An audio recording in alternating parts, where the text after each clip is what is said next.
रूही ने mobile phone पर health बीमा पॉलिसी लैप्स होने का मैसेज देखा तो मानो उनके कांटे खून न रहा। रूही पूरी तरह टूट चुकी थी, साथ ही मां की बीमारी के इलाज की उम्मीदें भी। रूही ने एक नामी हॉस्पिटल में उनके इलाज की पूरी तैयारी कर ली थी। अब वो नया हेल्थ प्लान लेंगी तो उसमें मां की बीमारी का कवर शामिल नहीं होगा। रूही अकेली नहीं है जिनकी पॉलिसी इस तरह लैप्स हो जाती है, क्योंकि वो समय पर प्रीमियम भरना भूल जाते हैं और फिर पछताना पड़ता है। इसकी पीड़ा कितनी होती है ये तो भुक्तभोगी ही जानता है। तो आइए समझते हैं हेल्थ बीमा पॉलिसी लैप्स होने के क्या क्या नुकसान हैं और इससे कैसे बचा जाए। कोई भी पॉलिसी यूं नहीं लैप्स हो जाया करती।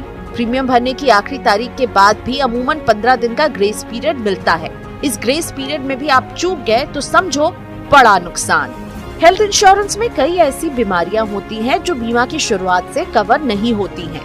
ये बीमारियां 2 से 3 साल के बाद कवर में शामिल होती हैं। इसे इंश्योरेंस की भाषा में वेटिंग पीरियड कहा जाता है। ना चाहते हुए भी मौजूदा पॉलिसी लैप्स हो जाए तो ग्राहक को नई पॉलिसी लेनी होती है और इसके साथ ही उस बीमारी के लिए वेटिंग पीरियड भी दोबारा 0 से शुरू होता है, जैसा कि रूही की मां के साथ होगा। दूसरा बड़ा नुकसान है नो क्लेम बोनस का। अब आप पूछेंगे कि ये क्या भला है। आइए समझते हैं। अगर पॉलिसी धारक पूरे साल में कोई भी क्लेम नहीं लेता है तो कंपनी पॉलिसी धारक को इनाम के रूप में नो क्लेम बोनस देती है। ये 2 तरह से मिल सकता है।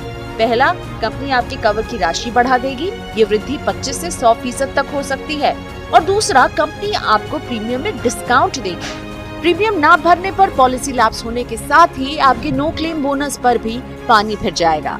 अब आप जान गए होंगे कि पॉलिसी का प्रीमियम भरना भूल जाना कितना भारी पड़ सकता है। आपके पास भी अगर हेल्थ इंश्योरेंस है तो सचेत हो जाएं। हम आपको कुछ ऐसी टिप्स दे रहे हैं जिससे आप अपने प्रीमियम जमा करने की तारीख भूल नहीं पाएंगे।